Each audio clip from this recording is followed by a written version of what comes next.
हाँ traders, next day market में किस तरीके से मूवमेंट हो सकता है, निफ्टी सेंसेक्स के सपोर्ट रेजिस्टेंस कहां पर बनेंगे, इस गिरावट के बाद क्या और गिरावट आ सकती है, इन सारी चीज़ों पर बात करेंगे। कौन से लेवल रहेंगे जो हमारे लिए इंपॉर्टेंट रहेंगे।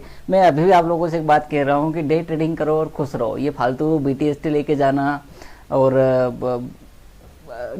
कैरी फॉरवर्ड वाली पोजीशंस को ज़्यादातर बनाना फंसा देता है कई बार। ये जिस तरीके के, क्योंकि मार्केट की कोई ईमानदारी नहीं है, मैं आपको सही मायने में बताता हूँ, इसलिए फिर मैं डे ट्रेडिंग पे ही ज़्यादा भरोसा करता हूँ। ऐसा नहीं कि हम वीकली सेल नहीं कर, वीकली हेज नहीं बना रहे हैं आयरन कॉन्डोर ये, पर आयरन कॉन्डोर सबसे सेफेस्ट इसलिए वो बनाओ क्योंकि डे ट्रेडिंग में इतने अच्छे मूवमेंट मिल जाते हैं आपको कि मक्खन। जैसे मार्केट में देखो ना, मार्केट बंद कहाँ हुई थी, मैं सेंसेक्स से शुरू कर रहा हूँ। क्लोजिंग आई थिंक 200, 300, 81, 200, खुली कहाँ पर है भैया 78, 500। ये जो 3000 पॉइंट का डिफरेंस है, 3000 पॉइंट ही मानेंगे ना, 81, 200 से 78, 200, हाँ लगभग 2000 पॉइंट का डिफरेंस। ये इसको रिवर्स आना पड़ेगा। तो यहाँ से सिंपल अगर एक कॉल ऑप्शन बाय भी करते, ठीक है, तो आपका काम हो जाता। या फिर आप डे ट्रेडिंग करके कॉल ऑप्शन में अगर आप बुल कॉल स्प्रेड भी बनाते तो भी आपका काम चल जाता। तो मैं कहता हूँ कि डे ट्रेडिंग करके खुश रहो। चलो अब क्या हो सकता है, देखिए हमारे पास जो पहला रेजिस्टेंस है वो रेजिस्टेंस ये है हमारे पास 80,000। लेकिन ये 80,000 रेजिस्टेंस किस तरीके से काम करेगा उसको समझो। वो अकेला रेजिस्टेंस नहीं है, दो रेजिस्टेंस है वहाँ पे। एक तो यही है 80,500 है, वो 80,000 नहीं है। अबे क्या कर रहे हो, 80,500 आज का हाई, ये हमारा R1 है। R2 की बात करें तो 81,000 से 81,500। अब पता नहीं कि ये किस तरीके से काम करेगा, मतलब कहाँ ओपनिंग होगी। अब समझिए ओपनिंग किस हिसाब से होनी चाहिए। अगर मार्केट फ्लैट ओपन होता है तो 80,500 हमारा पहला रेजिस्टेंस रहेगा। लेकिन अगर गैप अप हो जाती है तो 81,000 को आप रेजिस्टेंस मानकर चलिए, ये इस तरीके से काम करेगा। गैप डाउन होती है तो 80,000 भी आपका R1 बन सकता है, ये भी याद रखिएगा। मान लीजिए कि 78,500 खुल जाए मार्केट, है ना, तो ये फिर 79,500 से 80,000, वैसे मैं कहूँगा कि 79,800 से 80,000 को आप रेजिस्टेंस मानकर चलिए, वहाँ पर रेजिस्टेंस लेगा। सपोर्ट की बात करें तो 78,000, 78,200 ये आपका सपोर्ट है, यहाँ पर मार्केट लेगा सपोर्ट। इस चीज़ को ध्यान में रखिएगा।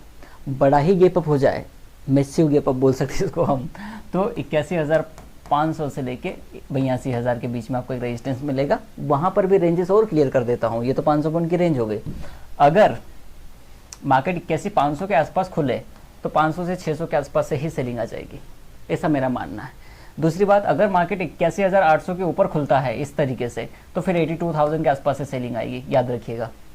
ये इस तरीके से काम करेगा, ठीक है। मैं नहीं उम्मीद कर रहा हूँ कि बहुत बड़ी गिरावट आएगी। तो 78,500 और 78,000 टूटना, थोड़ा सा 78,500 तो ब्रेक हो सकता है, लेकिन 78,000 ब्रेक नहीं होना चाहिए, होना नहीं चाहिए। हो तो सकता है, होने को तो कुछ भी हो जाए, पर नहीं होना चाहिए, ऐसा मेरा मानना है। क्लियर। हम निफ्टी पर चलते हैं। निफ्टी ने मतलब चुम्मेश्वरी परफॉर्मेंस, जो बॉटम वाला जो उसने लेवल सेकंड हाफ में उठाया था, मैं बहुत इस चीज़ का इंतज़ार कर रहा था। अगर यहाँ पर भी अगर सेलर के हिसाब से भी देखिए तो जब मार्केट 81,600 को 24,600 को जब टच कर रहा था ना, वहाँ पर 24,600 की पुट को बेचने में जो मक्खन मज़ा आ रहा था, हाँ मतलब क्या बात।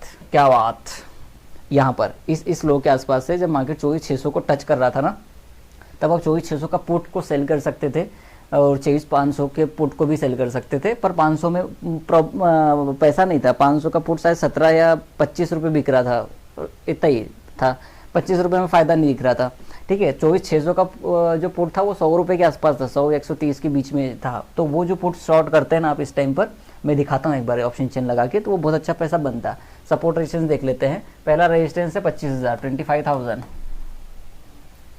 आज पता नहीं क्या है यार, 25,000 पे पहला मैक्सिमम कॉल आई है, तो 25,000 को पहला रेजिस्टेंस मानकर चलिए। दूसरा रेजिस्टेंस मिलेगा 25,200, इससे ऊपर मार्केट को नहीं जाना चाहिए, ठीक है। अगर मार्केट की सपोर्ट की बात करें तो 24,500 से 550 आपका सपोर्ट है। क्लियर। अभी एक और चीज़ हो सकती है, अगर मार्केट फ्लैट ओपन होता है तो याद रखिए 24,750 से 24,800 के आसपास भी मार्केट आके पुल बैक लेके फिर 25,000 को तोड़ के 25,200 जा सकता है। ये सिनेरियो भी हो सकता है, तो इस चीज़ पर भी ध्यान रखिएगा। रेजिस्टेंस पहला 25,000, सपोर्ट पहला 24,500। 24,800 पर भी सपोर्ट ले सकता है, लेकिन वो काम करेगा कि नहीं करेगा ये मुझे आइडिया नहीं। जो 24,800 काम कब कर सकता है, जब मार्केट 25,100 के आसपास खुल जाए। तब 25,200 रेजिस्टेंस की तरह काम करेगा। फिर मार्केट आएगा तो 25,000 और 24,800 के बीच में, शायद मैंने 25,800 बोल दिया तो गलती हो गई होगी, ऐसा बोला नहीं होगा पर मुझे ऐसा लग रहा मैंने बोल दिया। तो फिर क्या होगा कि मार्केट या तो 25,000 के आसपास से फिर 24,800 के आसपास से सपोर्ट लेगा। ये इस तरीके से काम करेगा। अगर कुछ नहीं होता है तो ऐसा ही काम करेगा, लेकिन अगर कुछ और हो गया बीच में, क्योंकि कल भी छुट्टी, तो दिक्कत हो सकती है। फिर मैं नहीं बता सकता क्या काम करेगा क्या नहीं करेगा। पर फिर भी अगर मार्केट में बड़ी गैप अप हो जाती है तो 25,200 रेजिस्टेंस के काम करेगा, और बड़ी गैप डाउन होगी तो 24,500 आज का लो बहुत अच्छे से सपोर्ट की तरह काम करेगा। मैं क्या बात कर रहा था, 24,600 के पुट की ना, रुकिए आज एक्सपायरी, आज की एक्सपायरी बता दे भाई, आज 2 मार्च की है, ठीक है। 24,600 का पुट शून्य होके बंद हुआ है, शून्य। क्या मक्खन चार्ट है, मैं दिखाता हूँ, रुकिए। खुल जा सिम, नहीं 100 पे नहीं था ना, ये यहाँ पर था 50-55 पे था। 100 पे कौन सा पुट होगा, 24,700 की पुट होगी शायद, मैं लगा के दिखाता हूँ आपको।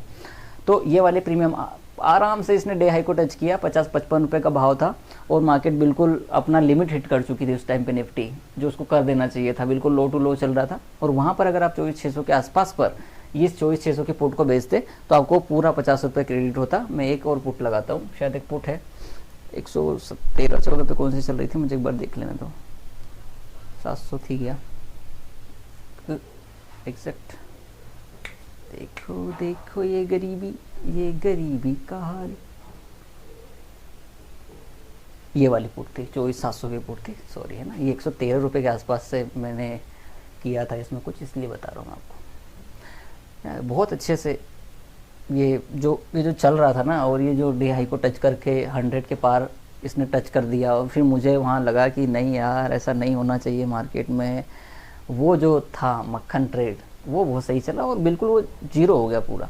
तो इसके सामने अगर आपने कोई 40 रुपये की पुट को बाई भी किया होगा तो भी आपको 60 रुपये मिले टोटल। उस बुल को क्या बना था, सेल किया था ना, तो बुल पुट बनी थी, उस बुल पुट में बहुत बढ़िया पैसा बना था, बड़ा मक्खन चला वो, तो आरओआई भी बहुत अच्छा था उसमें, ठीक है।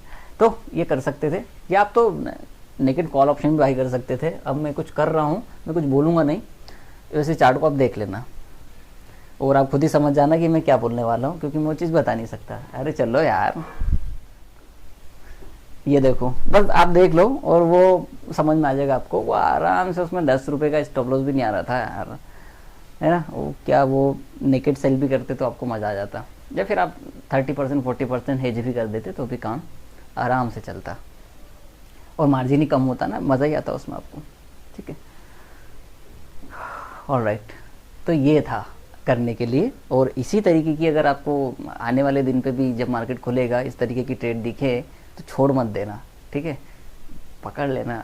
बहुत वो जो लोगों ने जितना पैसा उस गैप डाउन में नहीं कमाया, उतना लोगों ने इसको सही तरीके से ट्रेड करके कमा लिया।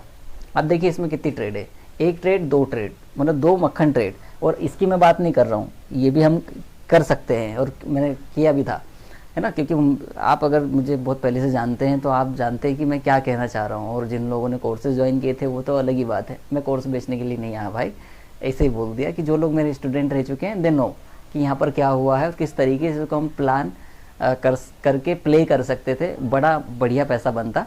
मैं कह रहा हूँ समझदारी से अगर मार्केट को थोड़ा सा स्ट्रक्चर वाइज देख लेंगे आप, gap up gap down ranges, तो आपको चीज़ें समझ में आने लग जाएंगी। बाकी कीप फॉलोइंग मी और सीखते रहिए।